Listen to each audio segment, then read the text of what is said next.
कैसे होता है? तो सेशन कोर्ट में ट्रायल कैसे होता है?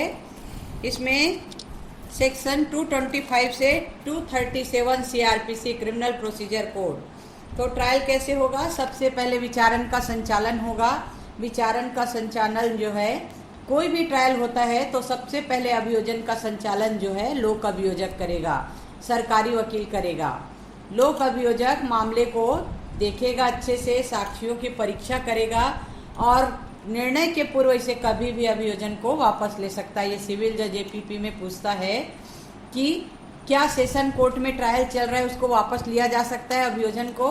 तो लोक अभियोजक निर्णय से पूर्व कभी भी वापस ले सकता है। तो सबसे पहला स्टेज हुआ विचारण का संचालन लोक अभियोजक द्वारा होगा। उसके बाद अभियोजन के कथन द्वारा मामले का प्रारंभ होगा। अभियोजन का कथन यानी जो पीड़ित पक्ष है उसका ही कथन पहले मायने रखता है कि लोक अभियोजक अभियुक्त के विरुद्ध जो आरोप लगाया गया है उसका उल्लेख करते हुए, यह कथन करते हुए कि अभियुक्त के दोष को कैसे साक्ष्य द्वारा सिद्ध करने का प्रस्ताव रखता है, अपने मामलों का कथन करेगा।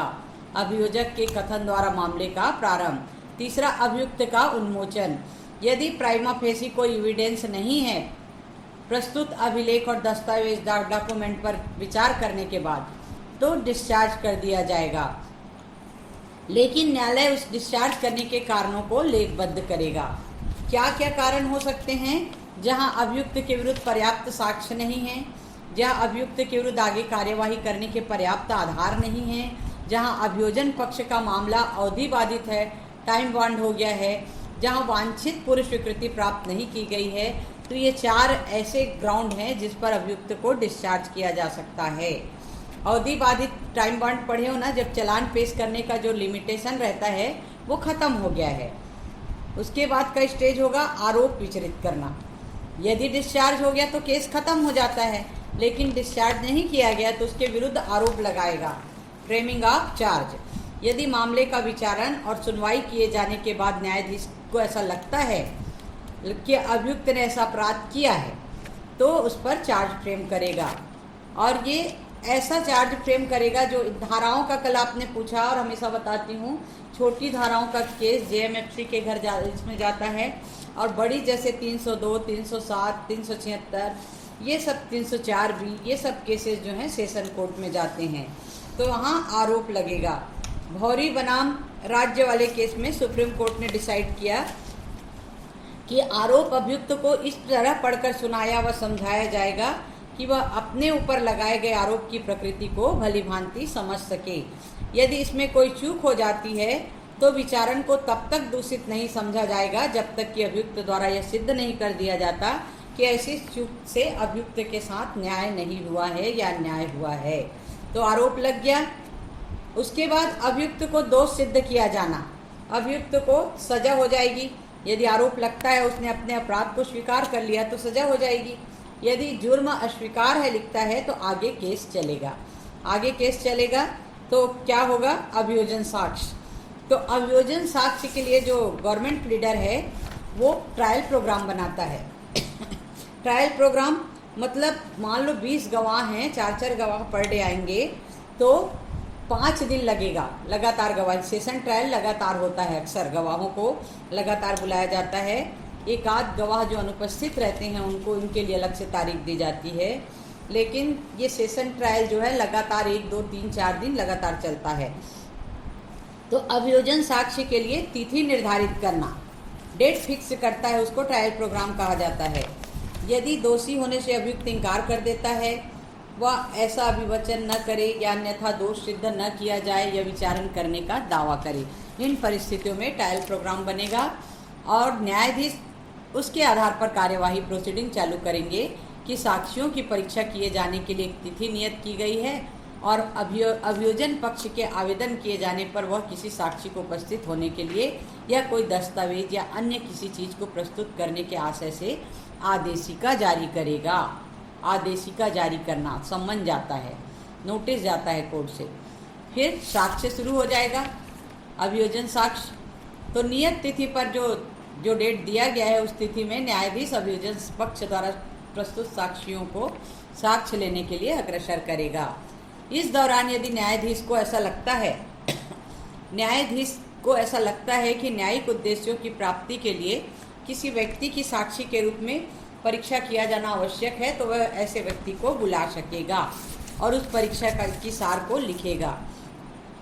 तो न्यायाधीश जो है अपने विवेकानुसार अन्य साक्षियों की परीक्षा तक किसी भी साक्षी से प्रति परीक्षा को स्थगित कर देगा और साक्षी को अतिरिक्त प्रति परीक्षा के लिए पुनः बुलाया जाएगा। अब अभियुक्त को दोष मुक्त किया जाना। अभियोजन साक्ष्य कंप्लीट हो गया, फिर अभियुक्त को दोष मुक्त किया जाएगा, छोड़ दिया जाएगा। यदि लगता है कि अब इसके विरुद्ध इतने एविडेंस प्रस्तुत करने के, दस्तावेज प्रस्तुत करने के बाद कोई क्राइम नहीं बनता है, तो उसको छोड़ दिया जाएगा। उसके बाद अभियुक्त द्वारा प्रतिरक्षा साक्ष्य आरंभ किया जाना। अभियुक्त से पूछा जाएगा कि यदि आपको दोष मुक्त नहीं किया जाता है तो अपने बचाव में अपना साक्ष्य प्रस्तुत करोगे आप? तो वह लिखित में प्रस्तुत करता है और जो उसे न्यायाधीश द्वारा अभिलेख में फाइल किया जाएगा। वो लिखित में प्रस्तुत करता है कि मुझे बचाव साक्ष्य देने का अवसर दिया जाए। तो फिर अभियुक्त अपनी साक्षी की उपस्थिति के लिए या कोई भी दस्तावेज या अन्य चीज़ को पेश करने के लिए न्यायाधीश सम्मन जारी करेगा, सम्मन जारी करवाएगा और न्यायाधीश से वो प्रार्थना करेगा अभियुक्त, तो न्यायाधीश उनके लिए सम्मन जारी करवाएंगे। लेकिन ऐसी प्रार्थना न्यायाधीश के समक्ष जो रिक्वेस्ट कर रहा है वो तंग करने वाला नहीं होना चाहिए, न न्याय के उद्देश्य को विफल करने वाला नहीं होना चाहिए। ऐसी आदेशिका न्यायाधीश जारी करवाएंगे। अंबिका प्रसाद वर्षित दिल्ली राज्य के केस में सुप्रीम कोर्ट ने कहा है कि सेशन परीक्षण में प्रति परीक्षा को 2 या 3 दिन से अधिक के लिए अस्थगित नहीं किया जाना चाहिए और साक्षी की प्रति परीक्षा उसकी मुख्य परीक्षा के 1 साल के बाद लिया जाना गलत होगा। यानी प्रति परीक्षा भी बहुत जल्दी हो जानी चाहिए, क्योंकि 1 साल के बाद होता है तो वो गलत माना जाएगा। ऐसा डिसाइड किया है सुप्रीम कोर्ट द्वारा इस केस में। मामले पर अंतिम बहस, फाइनल आर्गुमेंट। बचाव पक्ष की ओर से जो भी साक्षी दिया गया है वो समाप्त हो जाता है।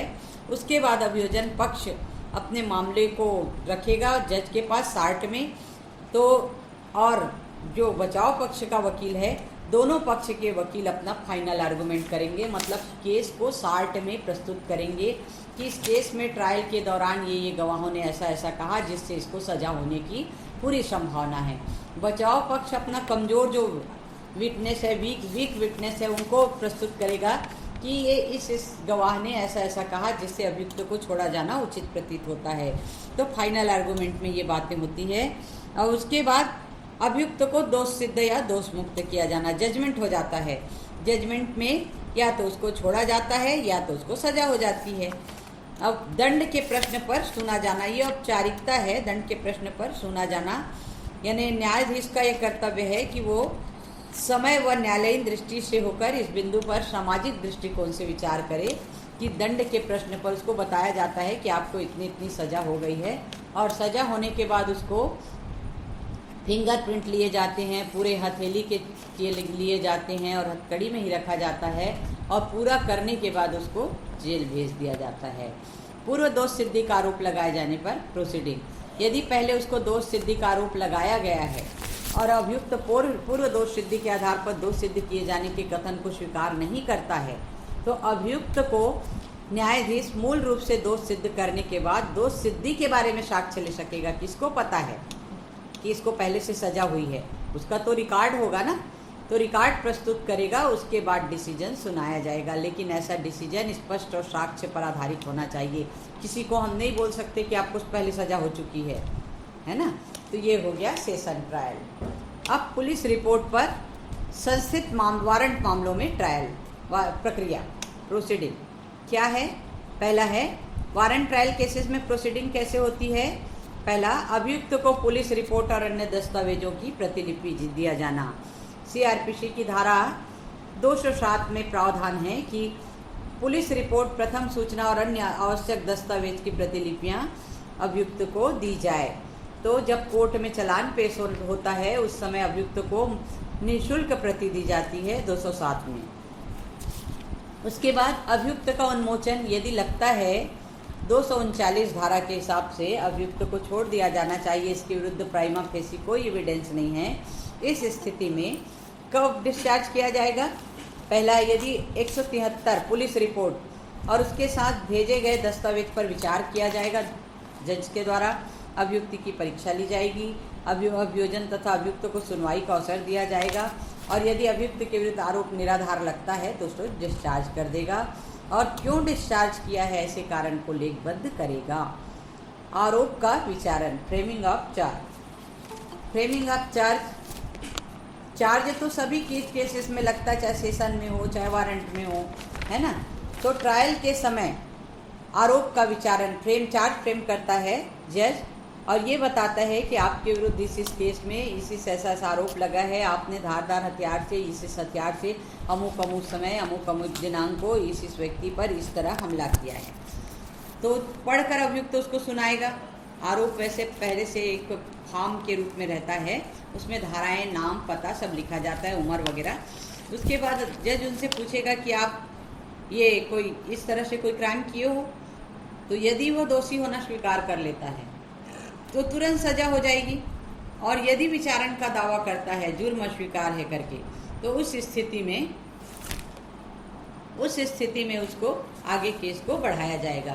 तो ये कांति भद्र शाह वर्सेस पश्चिम बंगाल के केस में सुप्रीम कोर्ट ने कहा है कि आरोप का निर्धारण करते समय न्यायालय द्वारा आदेश के कारणों को लिखित किया जाना आवश्यक नहीं है। क्या आदेश दिया जा रहा है उसके कारणों को लिखा जाना जरूरी नहीं है। अगला स्टेज, दोषी होने के अभिभावक पर दोष सिद्धि। 241, यदि अभियुक्त दोषी होने का कथन करता है तो उसको लेखबद्ध करेगा और उसके आधार पर स्वविवेकानुसार जज उसको दोष सिद्ध कर सकेगा। यानी यदि अभियुक्त आरोप दोष को स्वीकार कर लेता है तो न्यायालय स्वविवेकानुसार उसे दोष सिद्ध करेगा और नहीं करता है तो आगे केस चलाना चाहता है, ट्रायल के लिए वो दावा करता है, तो अगला स्टेज होगा अभियोजन के लिए साक्ष्य। अभियोजन यदि दोष को स्वीकार करता है तो या विचारण के लिए दावा करता, दो स्टेज हैं, तो दोष स्वीकार कर लिया मतलब केस खत्म, वहीं पर सजा हो जाएगी। और नहीं स्वीकार करता, विचार के दंड के लिए दावा करता है, तो आगे अभियोजन साक्ष्य के लिए तिथि निर्धारित किया जाएगा और नियत तिथि को अभियोजन पक्ष न्यायालय में उपस्थित होकर अपना साक्ष्य देगा। 242, इसके अंतर्गत अभियोजन जो है मजिस्ट्रेट अभियोजन के आवेदन पर उनके साक्षियों को हाजिर होने के लिए, दस्तावेज पेश करने के लिए या कोई चीज़ है तो उसको पेश करने के लिए समन जारी कर सकता है और समय पर उपस्थित होकर वो अपना गवाह दे। यदि नहीं देता है गवाही तो उसके विरुद्ध वारंट भी जारी किया जा सकता है। किसी अन्य साक्षियों की परीक्षा तब तक नहीं ली जाती जब तक कि किसी साक्षी की परीक्षा स्थगित कर सकता है। प्रति परीक्षा मतलब cross examination, recall for cross examination. तो इसके लिए मजिस्ट्रेट 242 सेक्शन के तहत अभियुक्त को अपना बचाव करने और अपने पक्ष में साक्ष्य पेश करने के लिए भी समय देता है। तो अब है evidence of defence, evidence for defence, प्रतिरक्षा साक्ष्य। अभियोजन साक्ष्य जैसे ही समाप्त होता है प्रतिरक्षा साक्ष्य शुरू हो जाता है। अभियुक्त के आवेदन पर मजिस्ट्रेट साक्षियों को बुलाने के लिए समन जारी करता है बचाव साक्षियों को। उसके बाद दोष मुक्ति डिसीजन, दोष मुक्त करता है या दोष सिद्ध करता है।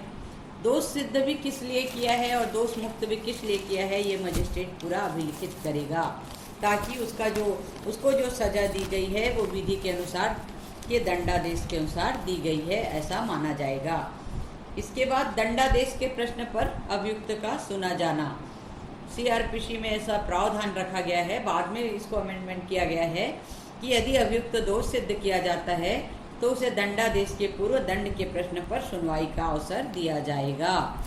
यदि मामला पर्याप्त दंड के लिए इस संहिता की धारा 325 के अंतर्गत मुख्य न्यायिक मजिस्ट्रेट के पास भेजा जाता है और यदि अभियुक्त को 360 के अंतर्गत परिवीक्षा का लाभ दिया जाता है। ऐसी दशाओं में जरूरी नहीं होता, बाकी दशाओं में दंडादेश के प्रश्न पर सुनवाई किया जाना जरूरी है। लास्ट है पूर्व दोष सिद्धि के प्रश्न पर अभियुक्त को सुना जाना। कल भी बताई थी चरित्र का साक्ष्य जो है आपराधिक मामलों में ग्राह्य होता है और सिविल मामलों में नहीं होता। सिविल मामले जमीन जायदाद से संबंधित मामले, उसमें हमारे चरित्र का क्या लेना देना, लेकिन क्रिमिनल केसेस में चरित्र बहुत मायने रखता है। हर व्यक्ति से अपेक्षा की जाती है कि वो समाज में शांति व्यवस्था बना के रखे, कोई ऐसा कार्य न करे जो विधि विरुद्ध हो और समाज की शांति को भंग करता हो। इसलिए चरित्र को महत्वपूर्ण साक्ष्य के रूप में माना गया है इसमें। अब पुलिस रिपोर्ट से भिन्न आधार पर संस्थित वारंट मामलों में विचारण। पहले पुलिस रिपोर्ट के आधार पर देखे अपन, पुलिस रिपोर्ट पर संस्थित वारंट मामलों में विचारण की प्रक्रिया। अब पुलिस रिपोर्ट से भिन्न अलग हटके ऐसे वारंट मामलों का ट्रायल कैसे किया जाएगा। अभियोजन के लिए साक्ष्य 244 में, CRPC 244 सेक्शन में जब अभियुक्त को मजिस्ट्रेट के समक्ष लाया जाता है तो मजिस्ट्रेट अभियोजन साक्ष्य के लिए अग्रसर होगा, क्योंकि मजिस्ट्रेट यह समझता है कि अभियोजन को किसी साक्षी को बुलाना है और उसके विरुद्ध सम्मन जारी किया जा सकता है। तो अभियोजन के लिए साक्ष्य। अब दूसरा पॉइंट है अभियुक्त का उन्मोचन। 245 के अनुसार यदि मजिस्ट्रेट को ऐसा लगता है कि जो अभियोजन का मामला है वो साक्ष्य पर्याप्त नहीं है, तब अभियुक्त को डिस्चार्ज कर देगा। तीसरा, जहां अभियुक्त का उन्मोचन नहीं होता, यदि डिस्चार्ज नहीं किया जाता 246, तो क्या होगा, अभियुक्त के विरुद्ध आरोप विचरित करेगा, चार्ज फ्रेमिंग करेगा, और वहां अभियुक्त आरोप को स्वीकार कर लेता है तो सजा हो जाएगी, यदि अस्वीकार करता है तो ट्रायल आगे चलेगा, है ना। तो और चौथा पॉइंट है बचाव का साक्ष्य 247 में अभियोजन साक्ष्य पूर्ण हो जाता है तो मजिस्ट्रेट बचाव साक्ष्य के लिए अभिलिखित करेगा। क्या आप अपने बचाव में कुछ साक्ष्य देना चाहते हैं? तो बचाव साक्ष्य कंप्लीट होने के बाद दोष मुक्ति या दोष सिद्धि न्यायालय का डिसीजन होता है, या उसको सजा दे या उसको दोष मुक्त करे। सजा देगा तो किस कारणों से सजा दे रहा है, और छोड़ रहा है तो कौन से कारण है जिसके कारण उसको छोड़ा जा रहा है, ये सारा लिखना जरूरी है। उसके बाद है दंडादेश के प्रश्न पर अभियुक्त को सुना जाना। सब में ये पॉइंट आ रहा है, बहुत पॉइंट सेम हैं, इसलिए ध्यान रखना सेशन ट्रायल में कैसे होता है, वारंट ट्रायल में कैसे होता है, इस चीज़ को, पॉइंट को थोड़ा सा दिमाग में रखना है, जीवन भर काम आएगा ये। दंडादेश के प्रश्न पर अभियुक्त को सुना जाना। यदि अभियुक्त को दोष सिद्ध किया जाता है तो उसे दंडादेश देने के पहले दंड के प्रश्न पर सुनवाई का अवसर दिया जाना आवश्यक होता है।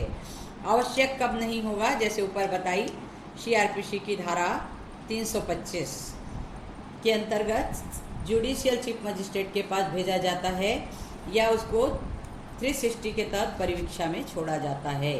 लास्ट पॉइंट है इसमें, पूर्व दोष सिद्धि के प्रश्न पर अभियुक्त को सुना जाना। अभियुक्त से पूछा जाएगा कि आपने कभी आपके ऊपर कभी ऐसा आरोप लगा था, तो वो स्वीकार नहीं करता है तो दोष सिद्धि के पश्चात वो पूर्व दोष सिद्धि के लिए साक्ष्य ले सकेगा और उसके निष्कर्ष को लेखबद्ध कर सकेगा। अब समन ट्रायल केसेस में ट्रायल कैसे होता है? समन ट्रायल केसेस में सबसे पहले ये 251 से 255 तक है, इसमें ट्रायल का ये कौन से सेक्शन में प्रोसीडिंग है, 251 से 255। अब क्या है, सबसे पहले अभियुक्त को अभियोग का सारांश सुनाया जाना। सबसे पहले वारंट मामले की तरह समन मामलों में भी अभियुक्त को मजिस्ट्रेट के समक्ष उपस्थित होने से ही चालू होता है ये भी, और अभियुक्त को मजिस्ट्रेट के समक्ष जैसे भी उपस्थित होता है या प्रस्तुत किया जाता है तो सर्वप्रथम उसको अभियोजन का सारांश सुनाएगा। अभियोजन का सारांश मतलब उस पर कौन सा आरोप लगा है उसको सुनाएगा कि क्या वह अपने आप को दोषी होना स्वीकार करता है, तो न्यायालय की भाषा में इसको सारांश अभियोग भी कहते हैं। तो अभियुक्त को सारा अपराध की विशिष्टियों से अवगत कराया जाएगा और मजिस्ट्रेट बिना अवगत कराए बिना ही यदि आरोप लगा देता है, चार्ज फ्रेम कर देता है, तो अभियुक्त द्वारा अपने आप को दोषी होने के अभिकथन लेखबद्ध किए बिना दोष सिद्ध कर देता है तो अभियुक्त को दोष सिद्ध किए जाने योग्य नहीं होगा, ये गलत होगा, अनियमित होगा, है ना। इसलिए उसको पूरी तरह सुनवाई का अवसर दिया जाना, उसको समझाया जाना जरूरी है। कई लोग पढ़े लिखे नहीं होते, न्यायालय की भाषा को नहीं समझते, उसको नॉर्मल भाषा में समझाया जाता है कि आपके विरुद्ध ऐसा ऐसा आरोप लगा है, क्या आप स्वीकार करते हो? हाँ तो दोष सिद्ध हो जाएगा और नहीं तो दोष मुक्त हो जाएगा। तो अगला पॉइंट है दोषी होने के अभियुक्त पर दोष सिद्धि। यदि उसने अपराध को स्वीकार कर लिया है और तो दोष सिद्ध हो जाएगा। यदि वो अपने आप को बचाव करना चाहता है, प्रतिरक्षा चाहता है, आगे केस को चलाना चाहता है, तो मजिस्ट्रेट यथासंभव स्वीकृति के ऐसे कथनों को उन्हीं शब्दों में लिखेगा जैसा अभियुक्त ने प्रयोग किया। उसमें गलत कुछ भी नहीं लिख सकते, उसमें अक्षरतः शब्दों को लेखबद्ध किया जाएगा।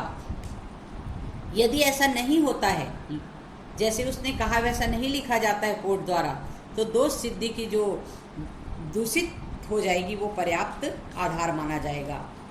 तो अभियुक्त को अपने विवेक का अनुसार उसको दोष सिद्ध कर सकेगा। यदि कोई मामला छोटे अपराध से संबंधित है तो उसमें 206 धारा 206 के तहत सम्मन जारी किया जाता है। ऐसे मामलों में अभियुक्त व्यक्ति यदि दोषी होने का अभिकथन करता है तो उसको फाइन करके छोड़ दिया जाता है। और इसमें दूसरा ऑप्शन और है कि डाक द्वारा या अपने अधिवक्ता द्वारा ये अपने अपराध को स्वीकार कर सकता है और जुर्माने की रकम जो है या तो उसका अधिवक्ता दे देगा या जो भी व्यक्ति डाक द्वारा या कैसे भी करके वो जुर्माने की रकम करके बाइज्जत उठ सकता है। तो ये हो गया। अब अगला है अभियोजन एवं प्रतिरक्षा साक्ष्य। अभियोजन साक्ष्य सभी में होता है। अभियोजन पीड़ित पक्ष द्वारा साक्ष्य दिया जाना। तो यदि अभियुक्त को अपने अभिकथन में दोष सिद्ध नहीं किया जाता है तो अभियुक्त का अभियोजन साक्ष्य चलेगा। अभियुक्त की उपस्थिति में दोनों पक्षों की सुनवाई का अवसर देगा और उसके द्वारा प्रस्तुत साक्ष्यों को साक्ष्य लिया जाएगा और अभियोजन और अभियुक्त दोनों पक्षों की गवाही हो जाने के बाद डिसीजन होगा। डिसीजन क्या होगा? दोष सिद्धि या दोष मुक्ति। तो दोनों ही डिसीजन में कारणों को लेखबद्ध किया जाना बहुत जरूरी है। यदि वह दोषी पाया गया अभियुक्त को तो विधि के अनुसार उसको कौन सा दंड दिया जाएगा ऐसे कारणों को वो लिखेगा या फिर उसको जुडिशियल चीफ मजिस्ट्रेट के पास ले जाया जाएगा और या परिवीक्षा में छोड़ दिया जाता है। तो उस स्थिति में इसको एडमिशन लिया क्या अभी? ऐसी स्थिति में कारणों को लेखबद्ध किया जाना जरूरी नहीं है। ये हुआ कल के जो पढ़ाई थी उसका रिपीट पूरा हो गया। अब पूछो इससे रिलेटेड कोई क्वेश्चन है क्या? चलो आगे थोड़ा सा और पढ़ा देती हूँ, फिर पूछना, सोच के रखे रहो। समन मामला और वारंट मामला में क्या अंतर है? पहले भी पढ़ाई हूँ समन मामला और वारंट मामला में क्या अंतर है। समन मामला 2 वर्ष तक के कारावास का दंड दिया जा सकता है। वारंट मामलों में मृत्युदंड, आजीवन कारावास एवं 2 वर्ष से अधिक की सजा होती है। समन मामलों में अभियुक्त को दोष सिद्ध, दोष मुक्त किए जाने के अलावा समरी ट्रायल, संक्षिप्त प्रक्रिया, समरी प्रोसीडिंग के लिए अंगीकृत किया जा सकता है। कैसे मामलों में? जैसे जुआ, सट्टा, इलीगल पार्किंग। वारंट मामलों में समरी ट्रायल नहीं होता है क्योंकि अभियुक्त के विरुद्ध प्रथम दृष्टया मामला बनता है। प्राइमा फेसी एविडेंस होता है तो प्रथम दृष्टया मामला बनता है। इस आधार पर साक्षियों को बुलाया जाएगा। ये मामला बनता है तो बुलाया जाएगा, नहीं तो वहीं पर डिस्चार्ज कर दिया जाता है। समन मामलों में ट्रायल जो है अभियुक्त को सारांश अभियोग सुनाने से प्रारंभ होता है और उसके लेख कथन को लेखबद्ध किया जाता है। वारंट मामलों में लोक अभियोजन साक्ष्य से ही सार चालू करेगा और अभियुक्त के कथनों को लेखबद्ध किया जाएगा। समन मामलों में औपचारिक आरोप कर लगाने की कोई आवश्यकता नहीं होती। वारंट मामलों में औपचारिक आरोप लगाया जाना बहुत जरूरी है। और समन मामलों में अभियुक्त को अभियोजन पक्ष के साक्ष्यों की प्रति परीक्षा करने का एक ही अवसर मिलता है और वारंट मामलों में प्रति परीक्षा के 2 अवसर मिलते हैं, एक आरोप से पहले और दूसरा आरोप के बाद। समन मामलों में परिवादी न्यायालय की अनुमति से परीक्षा को वापस ले सकता है, परिवाद को वापस ले सकता है। ऐसी अवस्था में अभियुक्त को दोष मुक्त कर दिया जाता है। लेकिन वारंट मामलों में परिवाद को वापस लेने की अनुमति नहीं दी जाती। किन्हीं विशेष परिस्थितियों में यदि राज्य से संबंधित है तो इसकी वापसी केवल विधि परामर्शदाता लीगल एडवाइजर द्वारा हो सकता है। समन मामलों में अभियुक्त को दोष सिद्धि या दोष मुक्त ही किया जा सकता है और वारंट मामलों में दोष सिद्धि या दोष मुक्ति के अलावा डिस्चार्ज भी किया जा सकता है। समन मामला एक बार समाप्त हो जाता है तो पुनर्जीवित नहीं किया जा सकता। वारंट मामले को अभियुक्त को यदि उन्मोचित कर दिया गया है तो पुनर्जीवित किया जा सकता है। समन मामलों में अभियुक्त को ऐसे किसी अपराध के लिए परीक्षित किया जाता है जिसका कि परिवाद में उल्लेख नहीं है, लेकिन जो सिद्ध किए गए या स्वीकार किए गए नए तथ्यों से स्थापित होता है। और वारंट मामलों में ऐसी अवस्था में एक पृथक आरोप लगाया जाता है और उसके बारे में अभियुक्त को कथन करने के लिए पूछा जाता है। ये हो गया आज का लेक्चर ख़त्म। अब जो पूछना है पूछो।